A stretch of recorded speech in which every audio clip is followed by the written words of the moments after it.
Good morning, winning person. So, ikaw ba ay patuloy na nakikinig sa aking mga upload ng pagpayaman hindi lang sa ating kapirahan kundi sa ating kalusugan. So, as I have been telling you, health is wealth. And pag meron ka pong winning attitude sa aking first upload, ang una mong babaguhin sa pagiging mayaman sa ating utak at ang ating kalusugan ay ang pagpapalit ng ating mga attitude or ugali. So, specifically for this upload, magfo-focus muna ako ng causes ng diabetes at ano ang mga vitamin deficiencies na meron ka.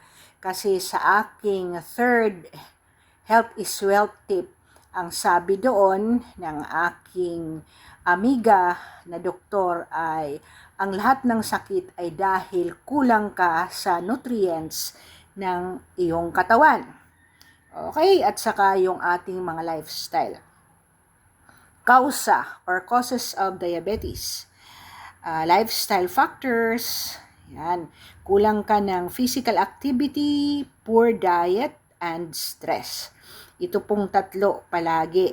Ang genetics po, although sinasabi po yan, ay ako po ay practitioner dito dahil ang asawa ko po, lahat ng kanyang kapatid, 6 po sila at siya ang bunso.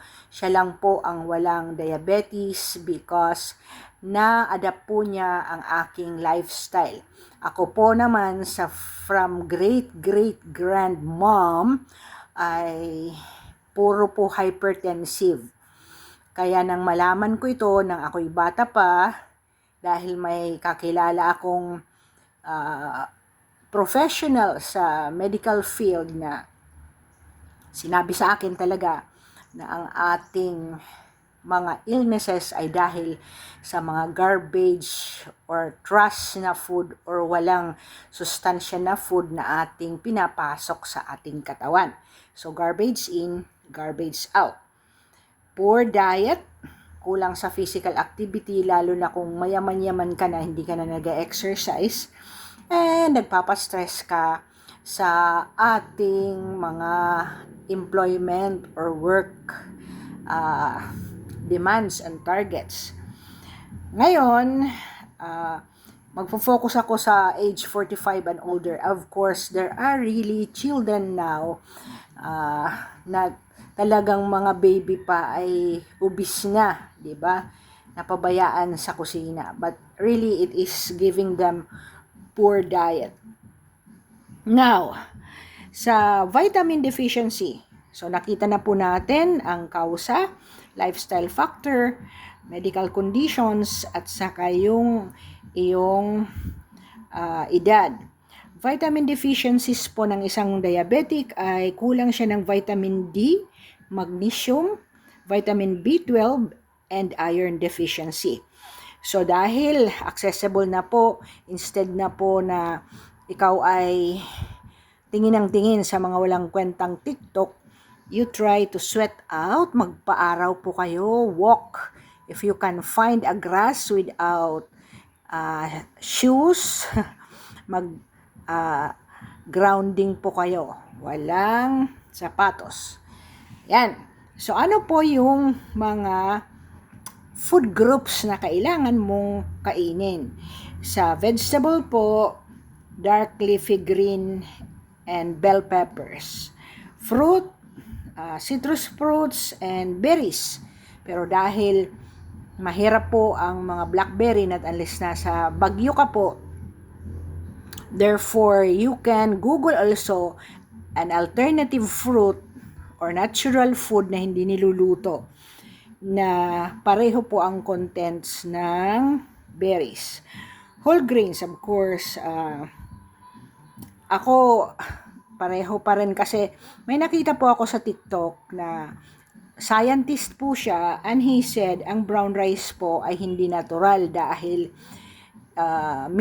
nag-mutate na po yan. So white rice, if you are still eating rice, and may alternatives po na kung ayaw mo talaga ng rice, then go sweet potato na hindi rin yung binago na ang genetics, kung mas maganda ang organic sa likod ng bahay. Protein, of course, isda, eggs, legumes, and lean meat. So, ulitin ko po sa aking health is wealth tip number 1. Ayaw po ng Biblia at ako'y naniniwala na hindi yan pinalitan ni Jesus Christ na ang mga bawal kainin ay pwede nang kainin. Ang proseso po ang binago ni Jesus Christ, na ang utak natin hindi yang masyado kang dogmatic sa mga proseso na ginagawa mo, kundi even the science now is saying hindi maganda ang pork sa ating katawan dahil lahat ng parasites ay nasa kanilang system dahil hindi po pinagpapawisan ang pig. So, I want to stick na kung ano ang instruction sa Bible, makinig po kayo. Hindi pwede ang dugo dahil dyan lahat ang dumi sa dugo. At kung ganyan na lang ang utak na pwede na pala lahat, edi pwede na pala lahat sa lahat ng instructions ng Bible. Ulitin ko, 15th century po, nilagyan ng Old and New Testament ang lahat ng instruction ng Diyos, because God is the same yesterday, today, and tomorrow. Hindi po nagbabago yan. So, eat balanced diet, yun po ang lifestyle mo, exercise regularly, 30 minutes of moderate activity, 3 to 5 days a week. Huwag mo pong i-stressin din ang katawan mo na talagang mag-sweat out ka. So mamaya titingnan ko kung ano ang equivalent ng paglilinis ng bahay at ilang calories po. So manage stress, yung mga stressor mo, yung asawa mo, yung whoever ang nakaka-stress sa'yo, family member, block them out of your life if hindi na talaga madala sa santong pag-pray. Get them out of your system. Okay? 7 to 8 hours per night po. Yun po, hindi po yun negotiable ang tulog. Kaya nga binigyan tayo ng Diyos ng 24 hours, i-divide mo by 3, and 8 hours doon ay tulog.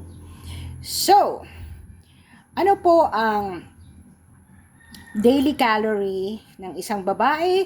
Siya po ay dapat may 1,600 to 2,000 calories na food intake a day. Ang lalaki po ay 2,200 to 2,600 calories generally. So, kung mas gusto mo na accurate ang calories mo dahil sa edad at height mo, then go to the Google, i-BMI mo po ang sarili mo para alam mo ang dapat mong kainin. Ano po ang substitute ng vitamins na meron tayo dito sa Pilipinas na hindi masyado kasi mahal po ang cauliflower, di ba? So, vitamin A, of course, kalabasa, kangkong, malunggay, pako, talbos ng kamote, vitamin K, ayan, pichay, sitaw, kulitis, vitamin C, ayan, balik tayo sa kalabasa, malunggay, kangkong, ampalaya. So, wala po kang excuse na ikaw ay hindi maging healthy at ma-reverse mo ang diabetes mo. Magpaaraw ka po, libre po ang vitamin D sa Pilipinas. Ang ibang mga taga North Pole po, wala po silang araw, 6 months. Kaya ikaw, maglabas ka po. Do not believe na hindi ka dapat lalabas dahil yung mga mukha mo ay dapat hindi mabilad sa araw. So, make it a habit, 10 minutes a day, magpaaraw ka, 6 to 6:30 in the morning, at pwede hanggang 7 o'clock. Exceeding than that, hindi na po pwede kasi yung ating skin also, you need to take care. I will not say Merry Christmas. I say, may you have a winning attitude all the days of your life until you die. I am over 60 and I practice what I preach. Great moment ahead.